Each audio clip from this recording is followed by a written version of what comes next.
ladies and gentlemen, welcome. It is 10 Cent Beer Night, the official sports show of FifthDimensionRadio.com. We are taping here on Monday, March 4th, for Wednesday, March 6th. I'm Seth. I'm Bob. And it is a beautiful day here in Northeast Ohio. I know normally I say, Bob, is this golf weather? I'm going to tell you it's baseball weather. It's baseball weather, but it's also golf weather. It's also golf weather, yeah. Yeah. For 70 degrees even here in Northeast Ohio in early March already. Early March. And we're supposed to have... It's going to rain. We're going to get a good amount of rain. It's supposed to be 70 on Wednesday, though, or Tuesday? Tuesday and Wednesday. And Tuesday and Wednesday, but rain both days, I heard. Right. Today's supposed to be the only decent day. But we get a good taste of spring today, and it's big because right around the corner is March Madness, and that's how we're going to tip things off today, talking about the college hoops and what an exciting week this has been all around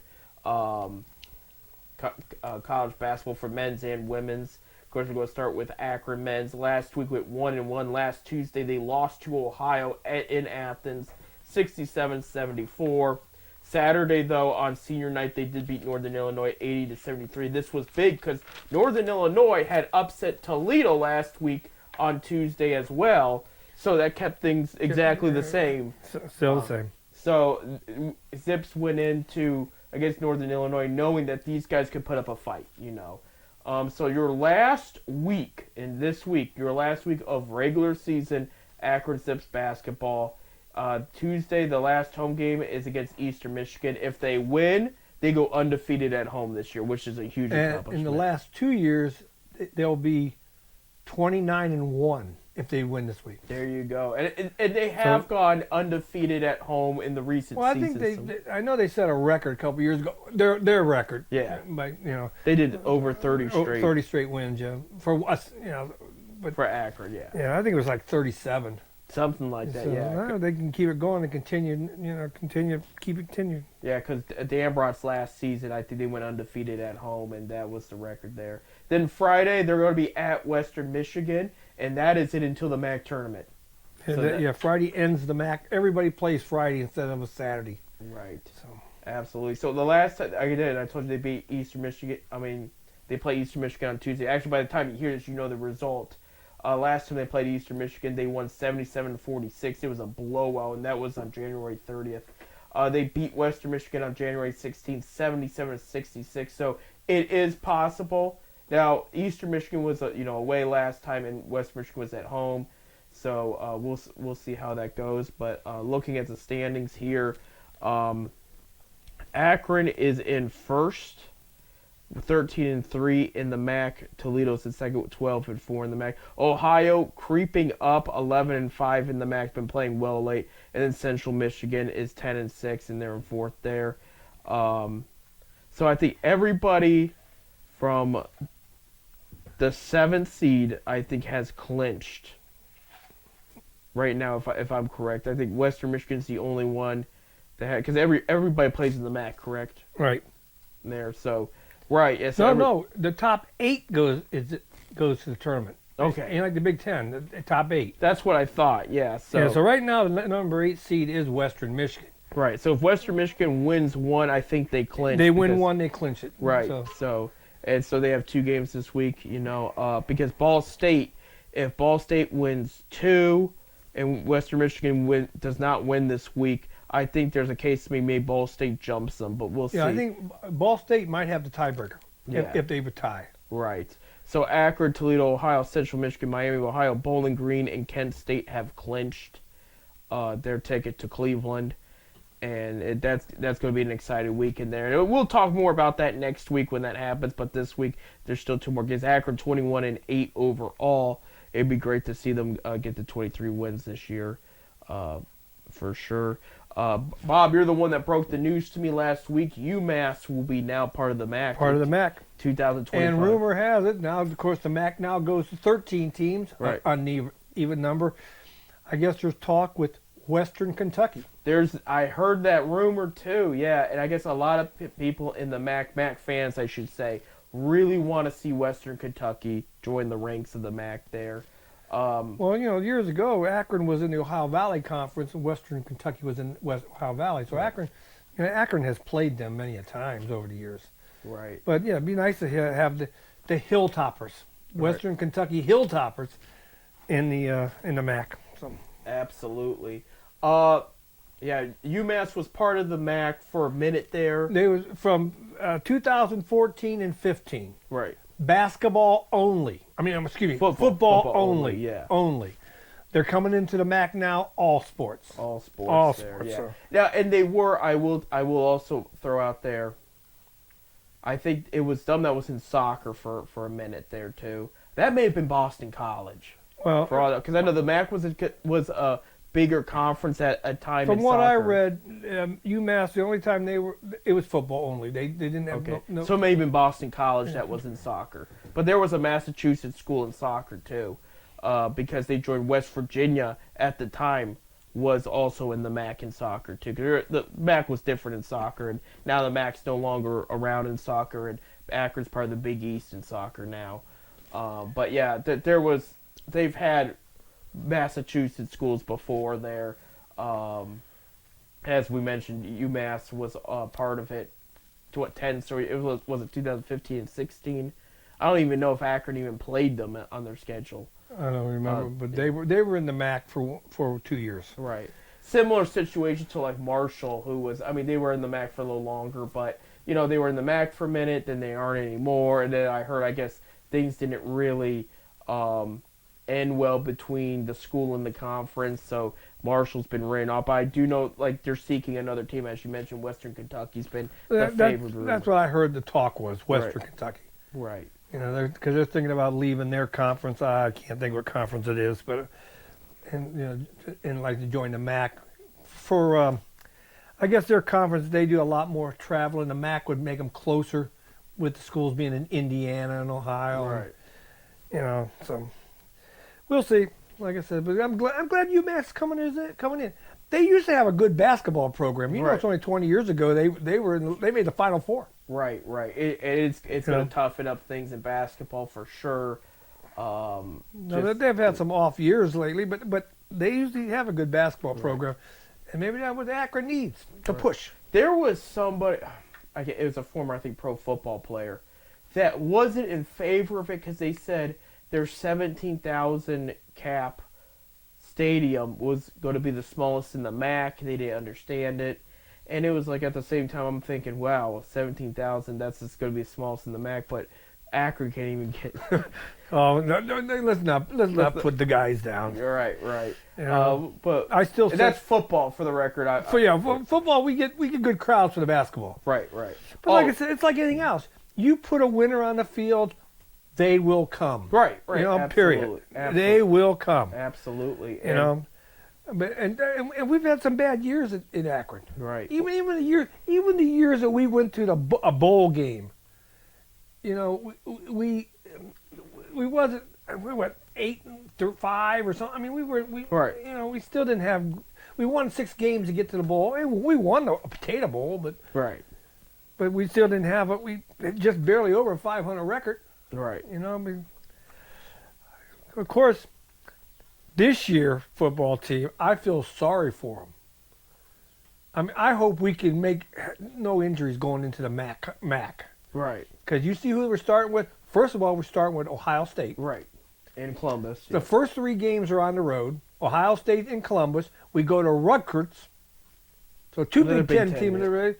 And then we go to South Carolina for the Gamecocks. Yeah, we need people healthy. We need people healthy. Right. And the Gamecocks play very well in the SEC. I mean, they're a good program. Right. I mean, a lot of NFL prospects come out of South Carolina there. So I mean, of course, the MAC schedule hasn't been announced yet, and every team is only playing 3 non-conference games because they added another MAC game for everybody. Right. Because they did away with the East-West conferences. Right. It's all one conference. You're playing 9 schools of the 12. Right. So, which I don't mind at all personally, but yeah, we'll see what happens. I mean, football could have a turnaround. I mean, we're seeing. I'm changing sports up a bit here, but we're seeing it with baseball now. That program started a few years ago. It was going to be a rough start. They've beat Illinois in 1 game. They beat over the weekend. They won a series against Duke. No, Or- they lost. They beat Duke. Oh, they beat Duke. Okay. One I out thought of three. they won One the out of three. series, No, yeah. it was 1 out of 3. Yeah, but I mean, still, a couple years ago, we couldn't beat. We teams couldn't like beat that. the team like, and Duke is rated 10th in the nation right Right. now. So so beating the baseball program starting to show something. We go to Cincinnati. We play Cincinnati at Cincinnati on Friday. Is it this Friday? No, Cincinnati Wednesday. They're coming home. Cincinnati. They're back on. Then on this weekend, Friday, Saturday, Sunday, Lee Jackson Field on the campus of Akron U. They start MAC play with the Toledo Rockets. So and I'll be there because I have to. I have to go. There you go. There you go. Well, Bob's going to be there for the Well, baseball game. I'll probably be there Saturday because the guy I'm going to be looking at the pitch. Okay. So Okay. he's pitching Saturday. So There you go. There you go. Some insight there. But yeah, so things could turn around for the Zips and the other sports. What we're trying to say. I did see. You want to hear something interesting? well, Bob, while we're- I did see that the women's swim and dive team won the MAC championship. Right. Well, 10 of the last 11 years. I'm going to read this. Did you hear about the dodgeball? Dodgeball. Dodgeball. The college dodgeball. Here are College dodge. I never College- heard of this. the top 25 in college dodgeball. I'm only going to read the Ohio teams. Are you ready for this? Number 1, Ohio State. So they're like in football. They're the top of the game in dodgeball. Number 2 is Cincinnati. Okay. Is this Ohio? Hold on, real quick. What school is? I can say it's Ohio. No, this is Grand Valley's Michigan. New Michigan, yes. Okay, yeah. All right. Ohio U is number 5. Okay. Miami of Ohio is number 9. Akron is number 10. I can see where this is going. Number 11 is Kent State. Number 13 is Bowling Green. Again, this is everybody in the NCAA has a dodgeball team. Dodgeball team. And you mentioned all the big drinking schools. I wasn't Number 19, Cleveland State. There it goes. There you go. Okay. All the drinking schools. All right. And then, so here are the ones I didn't mention because you're going to find this interesting, okay? Number 3, Michigan State. Number 4, Grand Valley State. Number 6, James Madison. Number 7, Penn State. Number 8, Nebraska. Number 12, Maryland. Number 14, Virginia. Number 15, Saginaw Valley State. Hey, we gotta keep up on this and see it. Number 16, Wisconsin Platteville. Number 18 is Northern Kentucky. 20 is Northern Georgia. Number 21 is Illinois. Number 22 Central Michigan. Number 23 is Georgia Southern. Number 24 is Ole Miss. And then number 25 is Concordia in Wisconsin. Who knew? Yeah, but I bring it because listen to all the Ohio, the Michigan, and the MAC that is in that ranking. It's insane. Not USC, not UCLA, not Some of the biggest drinking schools in the country. Oh well. So, but that is this came. That was When did this start? I didn't even know. I don't know what that, but this was the updated rankings from yesterday, Sunday. Okay. So what's Akron? What's their record? I don't know. It just says they're 10th, but they're 10th in the nation with the Kent State behind them at 11. But yeah, listen to all that Ohio and MAC in that list. It is insane. But yeah, dodgeball. That's Who knew? the pride Who of knew? Ohio Who there. knew? So speaking of Ohio and Ohio State, last week they went 2-0 last week, Bob. They beat Nebraska 78-69. They beat the team up north 8, and that was last Thursday. Sunday they beat the team up north 84-61. Since He's 3-1. The new coach is. You talking about the he's coach? 4-1. 4-1. He's 4-1. Yeah. Right, I wasn't counting. Now those he's three. got only one game left this week, and that's at Rutgers on Sunday. On Sunday, yeah. Yep. Ohio State's 18-12, and again they all go to the tournament this year. Big Ten, it changes up next year when the Big Ten expands to we have 4 or 5 teams. Well, it goes from 14 teams to 15 teams next year. They're adding just one team. Right. And the top 4 will get a bye for the first 2 rounds. Right. 1, 2, 3, 4, 5, 6, 7, 8, 9. Ohio State is 9th in the by this time next year they would still be eligible. 8-11 in the conference, 18-12 overall. That team up north, I'm going to pick on them because they just lost to Ohio State. 3-16 in the conference, 8-22 overall. They're going to be looking for a different direction there. But yeah, the Driscoll, I think his name is the fill-in coach there. Is who was the coach at Michigan? Oh, for a long time. He was a long time. You're thinking Beeline, who went to Cleveland Cavaliers, and then left. No. But he's the one that took him to the championship. And then there was the former player. I can't think of the guy's name. But no, he was a gray-haired gentleman.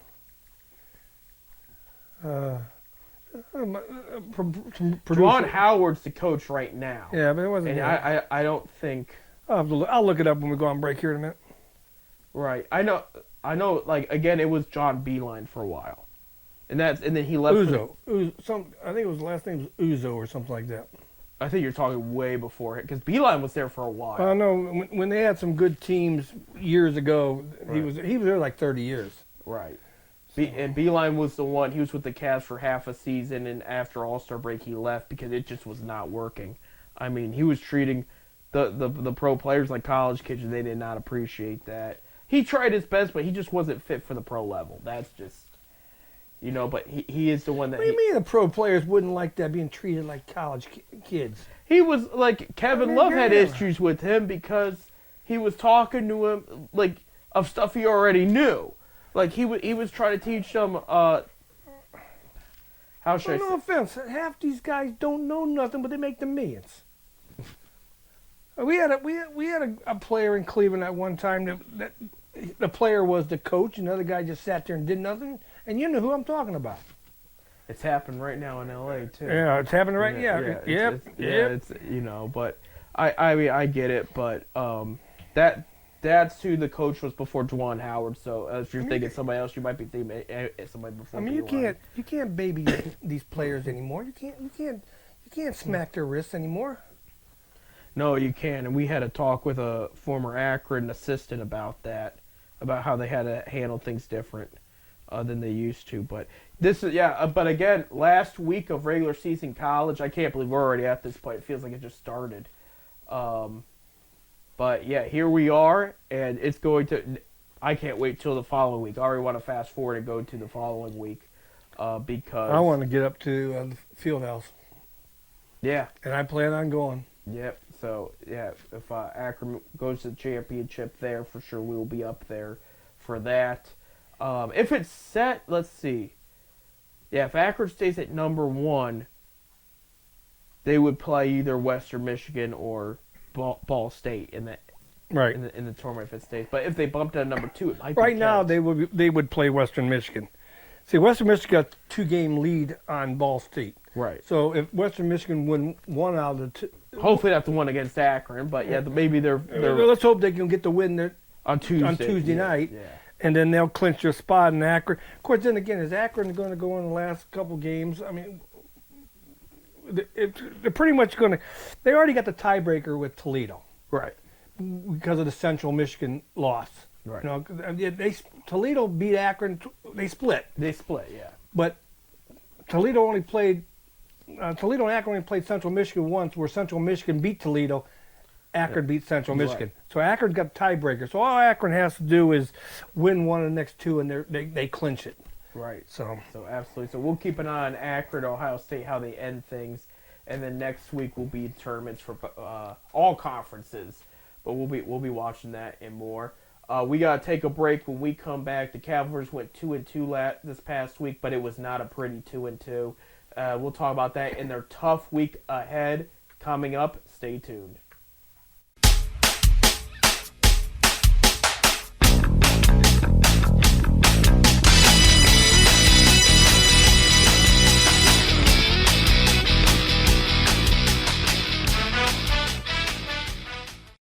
Welcome back to 10 Cent Beer Night, the official sports show of FifthDimensionRadio.com every Wednesday, 7:30 to 8:30 p.m.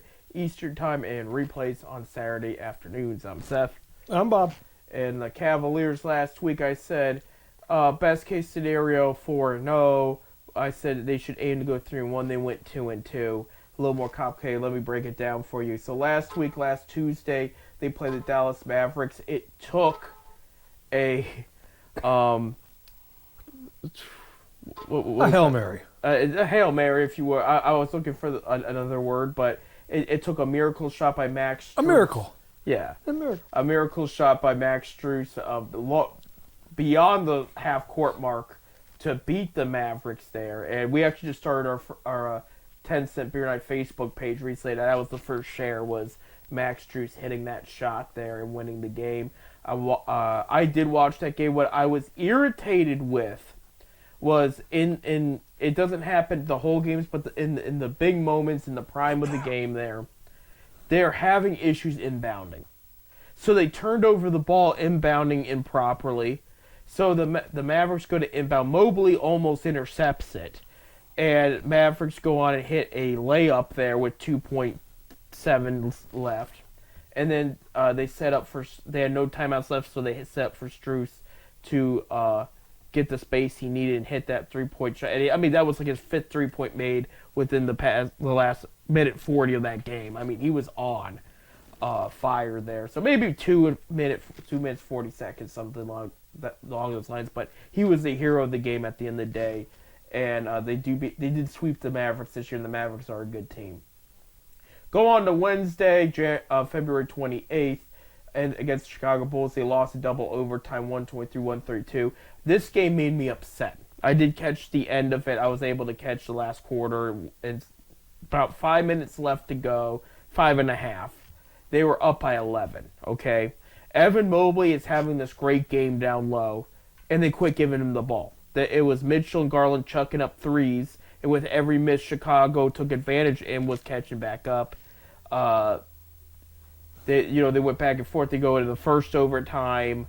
Overall, played their cards right. Just missed the game-winning shot there, and then they go to double overtime, and they can't do anything right. But Chicago does everything right, and they lose to Chicago there. That was a game they should have won.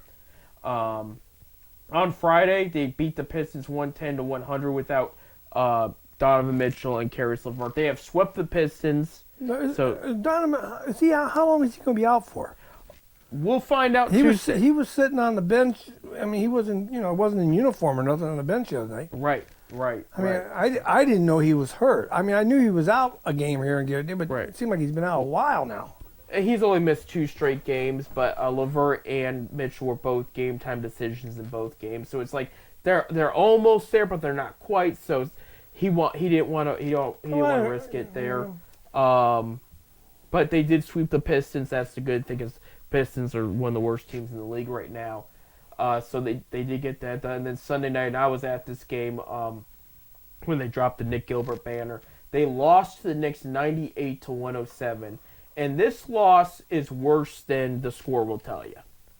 And the reason... Well, I'm going to tell you, because I watched some of the game on TV, it seems like they got down, then they start coming back, then all of a sudden, the Knicks just pulled away again. It was just like no defense or something. I don't know.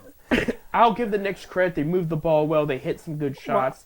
I'm gonna blame the turnovers in the poor shooting on the Cavs' part, because there was some situation. Garland, one of his best attributes as a player is he's fast and swifty, so he'll go around the court and they don't know what he's going to do, and then he'll find the wide open guy. Well, he was overthinking it, forcing shots, and then I can't remember who the guy was, but I watched one guy go to pass the ball, Cavalier. Yeah. Go to pass the ball, and he threw it like right into a Knicks hand. That happened a couple of times. It's like this is the uniform. He thinks it's his uniform, and it ain't. I mean, the guy was right there. Wasn't even covered. Right. Yeah. Right there. And yeah, it was. Like I said, bad turnovers. Garland was trying to get between two people, thinking he had enough space in a route to the basket, and he didn't. Dean Wade wasn't hitting shots. What made it? Here's what made it worse. Was okay. We didn't have Mitchell and LeVert. The Knicks, Brunson gets hurt early in the game. He went down early. Yeah, and he's okay. They said results came back negative, but it did not look good when he went down.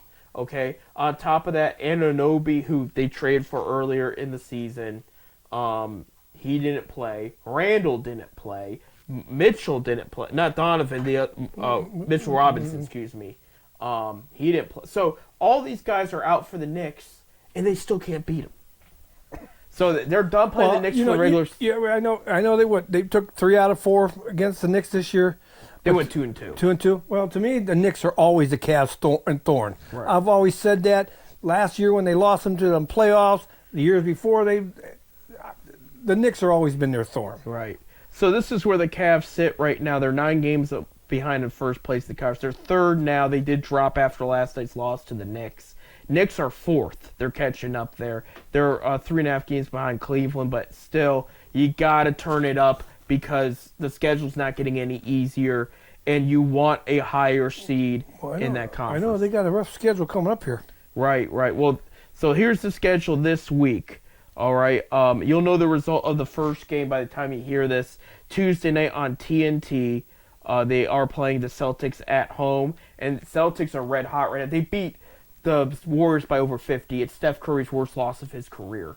And to put it in more perspective, it's the first time the Splash Brothers, Steph Curry, Klay Thompson, and Draymond Green started a game, and they all three didn't even hit 10 points.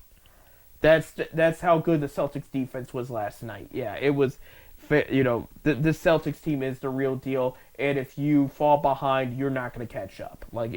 So they got to take this team seriously there. So that's on TNT there. Wednesday night, they're at Atlanta. Trae Young is out the next couple weeks. So, and Atlanta's they're falling apart this season. And they're 10th right now. I don't see them in that play-in. I can see Brooklyn creeping up there. They just have not been playing well of late. Let me actually pull that up, how bad it's been. They've lost 2 in a row, and they're 4 of 6 of their last 10. So, I mean, this is a game they should be able to win, and they've played Atlanta well this year. They've had their number there. Friday night, they're back home. It's on ESPN and a local channel. They haven't played local channel in a while, but local. Well, WKYC TV, Cleveland, Channel 3, if you want me to. They're going to be playing some home games the rest of the season. Right. So you can be able to catch. If you don't got, what is it, Bally Sports? Yeah, Bally Sports. Yeah. If you don't got Bally Sports, you can catch them now on KYC Channel 3, Cleveland. Right. For select games, it's not all of them, but this one will be on there Friday against the Minnesota Timberwolves. Timberwolves are the real deal in the Western Conference. They are number 2. They're a half game back of the Thunder from number 1. They've been number 1 most of the year at 42-19. So right now they're actually tied number 2 with the Nuggets. They've played very, very well. I don't think the Cavs have played them. No, they have not played them this year. This will be the first out of two times. They play them later this month too again. But this is so you have Celtics, Hawks, Timberwolves. Then Sunday, yours truly. It may be him. We'll see what his schedule looks like on Sunday. But the Nets come into town, and they should beat them. Nets are falling apart. They fired their coach recently. They're a young team. I mean, they have a bright future ahead of them. But they're just in limbo there in the play-in talks. They should beat them. Yeah. Even without, let's say Donovan Mitchell misses another game, God forbid. And that's the other thing, too, I will bring up is, JB, his hot take with these post-conferences. Mitchell's got to be in the MVP talk. He's got to be in the MVP talk. Mitchell's almost missed enough games where he's going to be taken out of the consideration. I was just getting ready to say that. Yeah, it's not there yet, but it's almost there. And on top of it, I think you got to have at least 60% of the games in. You have to play at least 65 games. Is that what it is? Yeah, at least 65. I knew it was 60 something. Yeah, because for example, Darius Garland's already out of talk for any of the awards he was trying to get. Caris LeVert's still in the consideration for 6th man right now. Actually, he's one of the top leaders. They were saying. Mobley cannot win Defensive Player. He was aiming for that one because he missed with his surgery. He missed 8 weeks, so he missed. Well, sometimes you can't help it. No, right. But the idea is for the star players to play, and and they talked to Adam Silver if this was too harsh, and he said nope. He threw it out there. He was like, nope. I like the way it is. It's gonna force them to play. So when fans pay for their ticket, that star player is either hurt or they're playing. That's just it. Last game of the season. You already clinched the playoff spot. I just paid $100 a ticket. I go up there and the whole bench is playing. None of the starters are because they're going into the playoffs. They want to rest these guys. That's bull crap. I paid big money to see these guys play basketball. Right. Play. Right. Unless you're on crutches or in a wheelchair, get your asses out there.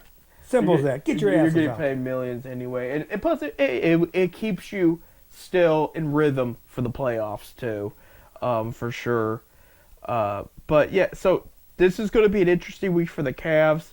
If they come out the worst case scenario would be 3-1.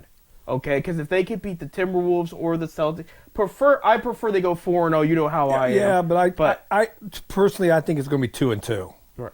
The way they've been playing lately, it is looking that way. I'm going to tell you, they should not lose to Atlanta or Brooklyn. And I know people are thinking, well, Seth, these guys are pros too. They're not just going to let them walk all over. Yes, but you're the Cavaliers. You're the better team on paper. It's just you just got to play. On paper, right. On a given night, anybody can beat anybody. Right. But on paper, you're a better team.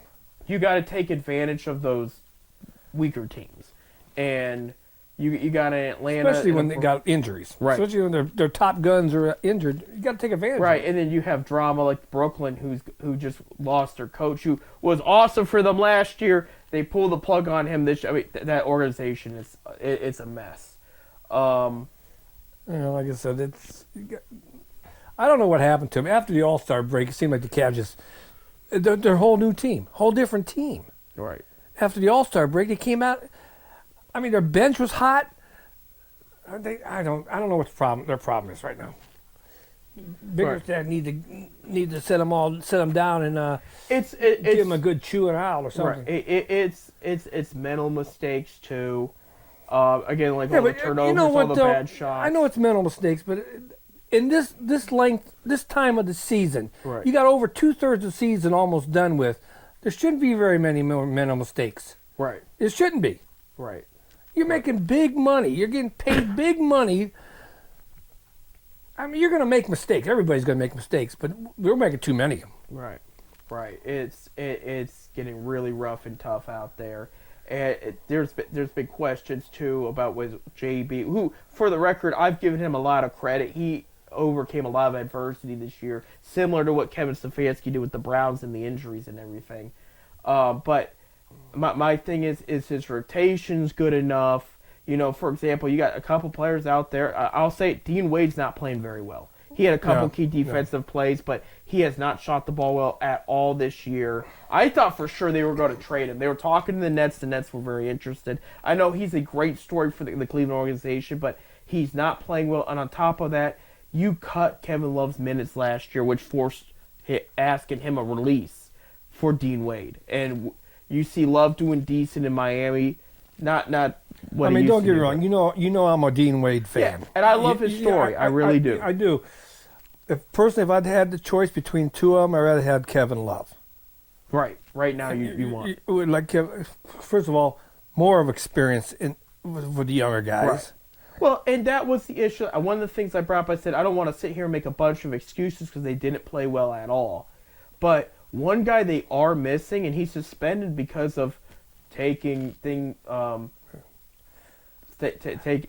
it. I did not know that until last night. Really? Yeah. What we're talking about is Tristan Thompson, who before he was suspended, he was playing very well defensively and rebound wise, and they could have really used him last night. And he's a great sub for if Mobley or Allen need a break and one stays in and Thompson comes in, you have another good body under the basket. And he was playing well before he got suspended. I was sitting in, watching the game with my son-in-law. Yeah. We're sitting there, and I asked him, I said, you know what, is Tristan Thompson still with the team? Oh, he got suspended. 25 games, yeah. I never knew that. Yeah, he got caught. I think it was steroids, if I'm correct. But yeah, he did something he wasn't allowed to do, and it has affected his team now because like again he like when Mobley was out the entire time he came up huge off the bench, and they need a consistent big man. I know they have Jones out there. I think Damon Jones is his name. No, that was a former player there. But like he's not playing because he hasn't played well. I'll pull up the roster here. He hasn't played very well this year. Yeah, Damian Jones. So I was close there. Another guy they're missing, and he doesn't get talked because he hasn't played really for them in the regular season. But last night we saw Donovan Vinci. I think is how you say his name. He scored 28 points for the Knicks last night. Okay, I saw him with the Warriors last year. So you were talking about sitting the stars. When the Warriors came to Cleveland last year, they sat everybody because they played Boston the night before. And they said, we just want him for that game. We're resting him this game. And the Warriors bench destroyed the Cavaliers. It was embarrassing. Dom Vinci was on that team. And then Ty Jerome, who's with the Cavs now, dropped 21 points. I think all threes on that team. So we're talking about, Sam Merrill, who's playing and having an underrated impact as he did last night. And Ty Jerome's supposed to be the same way, but they don't have him because he's had this serious ankle injury that they're very concerned about, and they haven't even supposedly found out the whole problem. He had surgery. He's out indefinitely. So, like, there's, like, little things that need to be tweaked up as far as the rotation goes. But, we can't just sit here and say, well, they didn't have Donovan Mitchell last night. Well, they didn't play well enough last night. That's what it comes down to. Yeah, I mean and I appreciate JB's attitude of, we'll be fine. We're going to make adjustments. We're going to figure it out. But it's like, look, the clock's ticking on top of it, and this is the part, of course, they're not going to tell JB about this, but, last night they celebrated the life of Nick Gilbert. They put a banner and everything, and so Dan Gilbert was in the building. Word has gotten out since the beginning. A couple years ago when COVID happened and Dan had heart problems, he went down to Florida and he stayed down there for a while. He let Altman run the show, and he stayed out of Cleveland. He would pop in for a game or two, but he was really not hands-on as much. Because of how bad the first-round loss was last year, Gilbert's been in the building more than he's been in years. And so what I'm trying to tell you is if it's another disappointing end result at the end of the season, whatever it is, Dan Gilbert might make a move. Because he's thinking, I paid a lot for this team. We are very talented. We are capable of beating anybody. Why am I not seeing results? And that's going to be the question. And there's, as much as I do, for the record, I am a JB Bickerstaff fan. But there's been concern, is this guy just a developmental coach? And he's not, the winning coach, Yeah, we know about guys that build a program but can't get to the next level. Right. We know. I mean, we've seen it. Right. And it's disappointing because they are good coaches. And, they build up these guys, but then when they can't get over that hump, it's like, you got to do something or you're going to lose everything you had, And they're trying to make the case to Donovan Mitchell to stay long term. Well, I think Mitchell will stay long term. We'll see. I mean, Gilbert got the money. Right. Anyway. It's if he's going to sign the extension. Yeah, there. I mean, I think he will. I think he likes Cleveland. He keeps saying he's really happy here. George Niang said in the locker room he's expressing how happy he is, but you got to give him more, But again, he's got proof that he did not play very well against the Knicks last year either in the playoffs. So there's still 22 games left. That's well, I mean, they'll be in the playoffs. Hey, I see the other night against Denver, your boy LeBron became the first 40,000 point scorer. He did. Kid from Akron. 40,000 points. The only player in the NBA history to ever have 40,000 points. Good. Congratulations, LeBron. We're very happy for you. Sorry about Outback Steakhouse closing. That was a whole thing. Him and Savannah's first date, the one in Fairlawn, had closed its doors. And it made national attention because he said something. But they said they were heartbroken about that. It was a very special place in their heart. The one that sits up on the hill? Yep. It closed. It closed. Oh, Yeah, man. that was their first date, and very good place to go in Fairlawn. It was great. Yeah, but unfortunately, it's closed. So we're sorry to hear about that, but congratulations on your incredible achievement. And I know he's still going to be out there playing. We got to take a break. When we come back, Browns have been very active in the combine, but there's one position in particular they've been targeting. We'll talk about that. We'll also talk about baseball. We're in the exhibition, and there was more big signings over the weekend. So that and more coming up.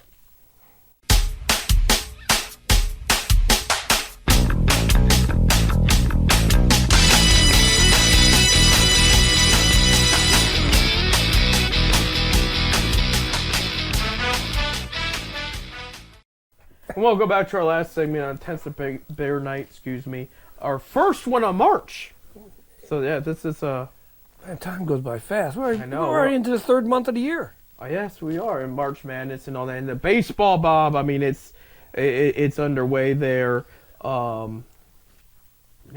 have played a couple games. They've lost. I know they didn't do so hot against Tyler Glasnow and the Dodgers there the other night. Glasnow pitched 3 innings, 5 strikeouts. His best outing yet. Because he got bombarded his first outing there. But it's spring training. It happens.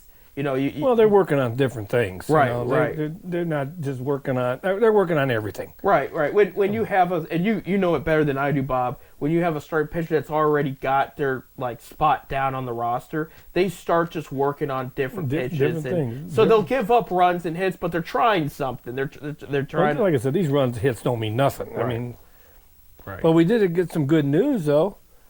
Shane Beaver, his first start. Yeah. Yeah.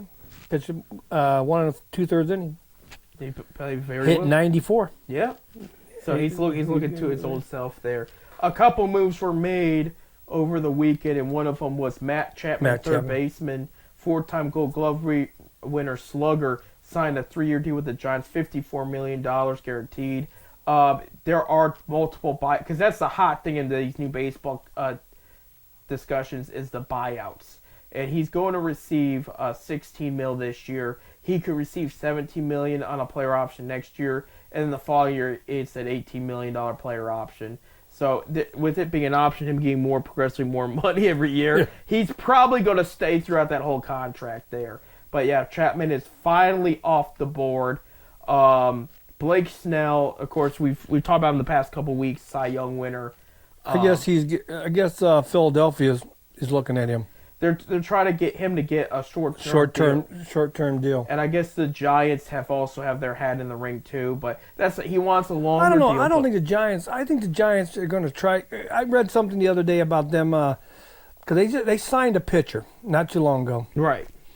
And they think to start working more with their prospects. They got some good prospects down in the minors. A couple of good kids they had last year. They want to maybe put somebody in there. I know they're going to need bullpen help.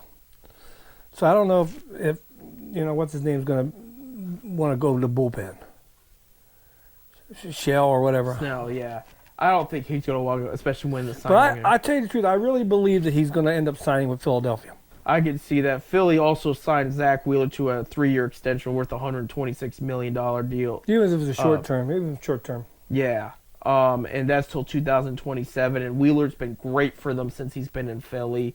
Actually, I think he's one of the most underrated pitchers in the game. Just very consistent, quality outings. But we'll see how it looks going forward. But yeah, so basically Blake Snell's the last big free agent left now. I know he wants a long-term contract, but you know what? It's getting late now. Spring training's already started. Are they going to be ready for the opening day roster? And these guys got you got to get them signed. I think he's going to sign with Philly. I really do. Just for 1 year. I think he'll sign for 1 year. Yeah, I could see it, and that would be a big deal for Philly with what they already have on their roster plus him. I mean, he'd fit in with Philly. Oh yeah, he would. He definitely. They would be the biggest threat to Atlanta and Los Angeles. In Arizona, we can't rule out Arizona with how young and still that team is going to continue to get better and better. And they were the National League pennant champions last year, so that's worked out very well for Arizona to this point. So yeah, I'm looking at who's playing who right now in exhibition. So you got a lot of I'll tell you the guy that's looking good for the guards right now. Who? And he's going to be in the mix here. Is Angel Martinez, shortstop.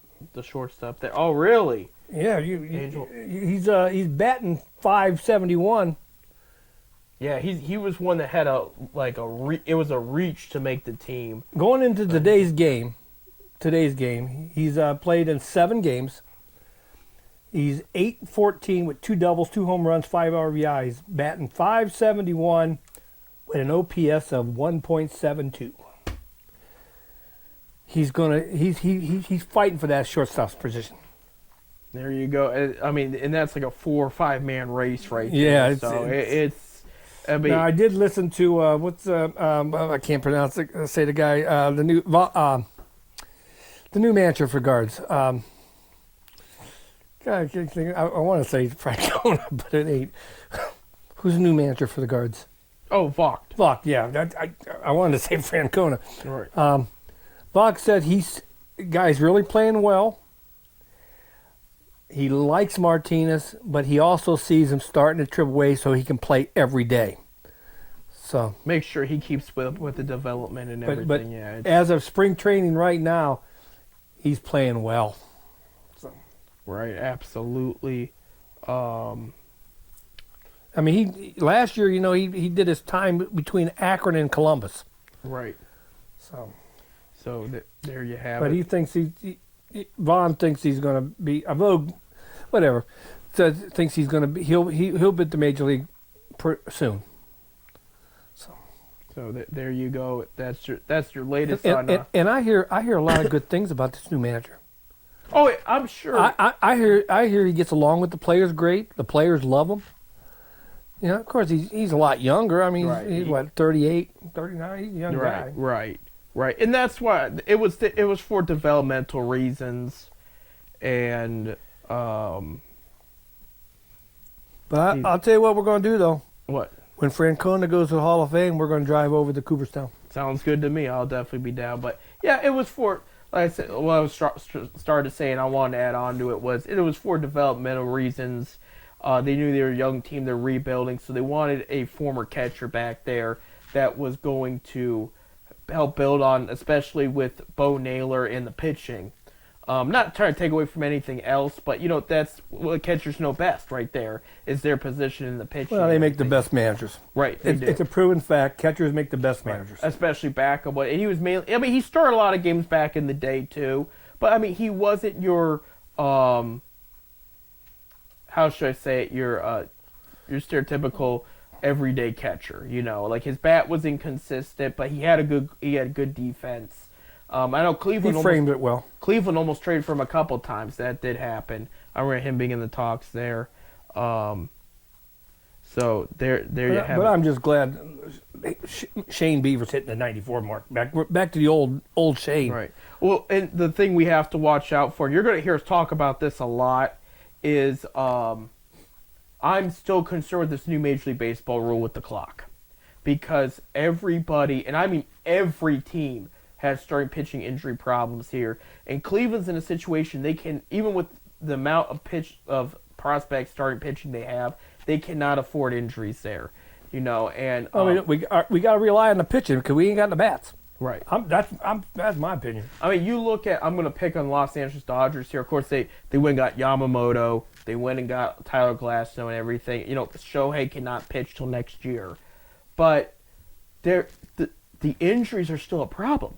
Eric Stamens, one of their top pitching prospects they called from Double-A last year, he had a setback, like he could barely make it to the playoffs because of some nagging injuries he had. Clayton Kershaw hasn't pitched yet because of injury. Walker Buehler, their main ace, over even Kershaw, he's still not ready to pitch, and he got hurt. What was it, beginning of last year? Well, we talked about that a while back, last year's show, about the shot clock. Yeah. You know, that Pitch clock. Yeah. pitch clock, basketball. Anyway, we knew there was going to be injuries. These guys got rhythms. They got they got set routines. And when you take them out of that routine, all of a sudden, all the mechanisms are gone. You know, and they're throwing different now because they got to hurry to throw. They got to get the pitch out. You know what I mean? I'm against the shot clock. I can live with the bigger bases. I can live with starting an extra innings with a runner on second base. I can live with that, but I cannot live with the pitch clock. You know, first of all, they want to make the game faster. I pay big money to go to a game. I want to sit there and enjoy a game. Right. You know, I don't want to spend a half an hour at a park, half an hour to get a hot dog for an hour and a half game. Right. And then I got to leave. I just paid big money to get here. Let me sit there and relax in the sun. You know, watch a game, enjoy it. Absolutely. And those pitchers need those even a couple seconds to readjust, make sure their arm is ready to throw another hard pitch, and they're really rushing. And we noticed that last year. How many pitchers went down early? Oh, a lot because of this shot clock. Literally, I'm not exaggerating. Every pitch team clock had starting pitching injuries. Like, and then of course I heard somebody tell me once. It says, "Well, they had the pitch clock in the minors before. These guys should have been adjusted by then." They ignored it in the minors. They ignored it in the minor. We go to minor league games. We see the clock expired and the pitcher's still on the mound ready to go. Yeah, the ump didn't care, rightfully so. But yeah, they were not prepared. But now they're forcing it because you don't get the pitch off at a certain time. The guy gets a ball, or he's called a ball or whatever. You know. Right. And we'll see. And this doesn't affect bullpen as much because they're not out there as long. But I know, like, going to the trade deadline last year, starting pitching was a hot topic, I should say. A lot of the top. And we talked about that last year. And we knew the injuries were going to happen. Right, and I fear we're going to see it again, and I'm for all teams, and they're going to have to sit there and have that conversation with Manfred about this not working. You know, it's going to have. There's some rules like we talk about bigger bases, whatever. Like that was okay. I still think you have to earn the stolen bases, even though it was fun seeing Acuna steal like 70 of them last year and become a base threat. I mean that was because it does make the game a little tougher, but at the same time, I always was somebody that believed you had to earn it. Like the pitcher should be able to throw you out unlimited times. Wait, you're allowed to pick off what, twice? Throw twice? Yep, and then you can't do it for the rest of that. Well, after you throw twice over there, I'm gone. Right. Because you can't throw again over there. Right, that's why they take the bigger leads. And yeah, I mean, that was the strategy. So I got mixed feelings with that, but the pitch clock I have a problem with. And it's just going to hurt That's the only thing I can really say to the pitch clock. I hate that. Right. It's just, it is going to be a problem. This isn't just, I don't like change. This is, people are getting hurt. You know, and Max Scherzer. Well, it's the same way with the batters. You know, I feel sorry. Go back in the old days when Hargrove was a player. They called him the human rain delay. Yeah. He'd step out of the box. He'd adjust his glove. He'd adjust everything. He took 25 minutes adjusting before he got back in the bat. Now they got 8 seconds. Right. They have to be in the batter's box at 8 seconds. You know. And they get plunked more too. Seem like batters get hit more. That's for sure. There you go. We only got a couple minutes. I do want to talk because, believe it or not, Bob, NFL free agency starts next week. So there's been some move, not much in the way of Cleveland, but a couple, for example. What do our Browns need? Well, they're looking at wide receiver, defensive tackle, and offensive line is the main parts. They have a lot of depth everywhere. I think they need a starting linebacker, get that right too, because with middle linebacker, Anthony Walker, great player, great captain on the team, but is always hurt. And it's really affected him how much time he's missed. I also think they need another starting outside linebacker. This is me personally. I know Tampa Bay, all their starters are free agents, for example. So you got a couple options there. And we know for a fact, because you've met the guy, White.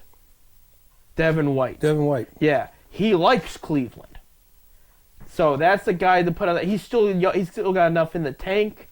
I know they released one guy because of injuries, but I mean that was a whole different situation. But he is a free agent with Levante David, who David's on the downside of his career, but I always was a fan of him.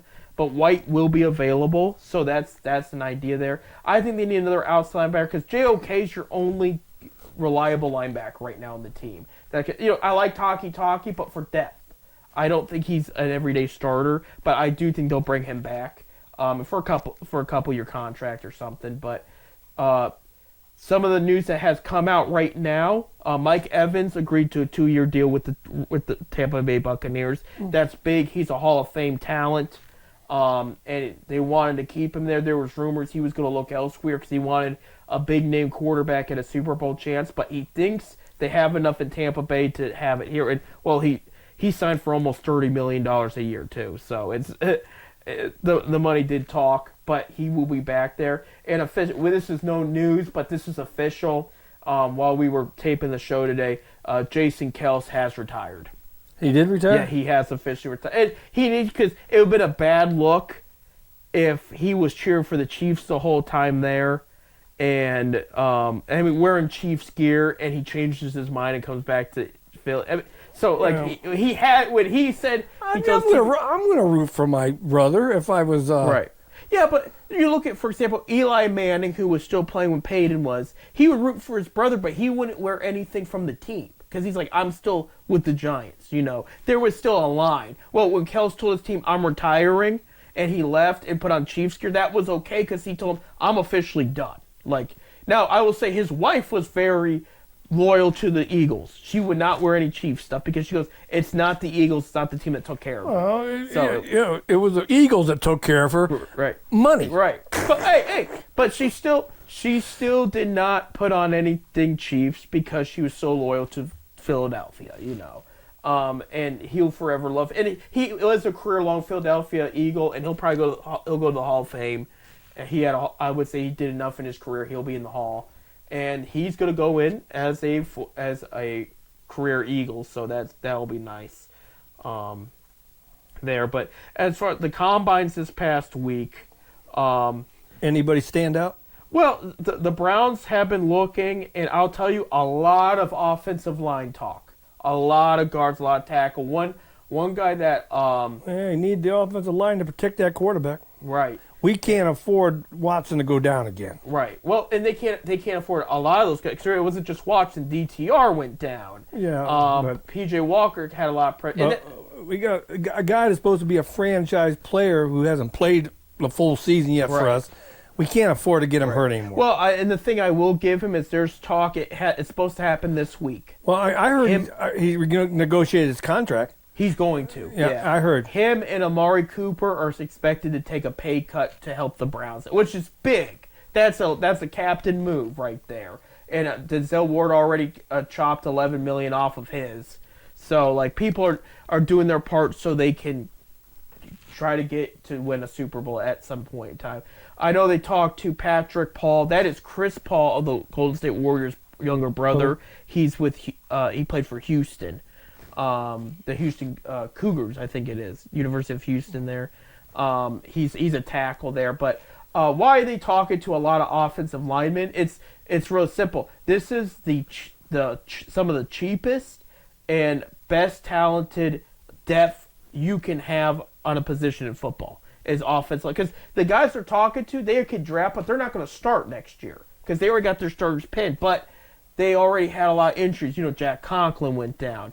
Jedrick Wills went down, and then Jawan Jones, who did very well, the rookie, he went down. So they're like, we got to add more to that so we're not scrapping in free agency for okay at best O-linemen to carry the load.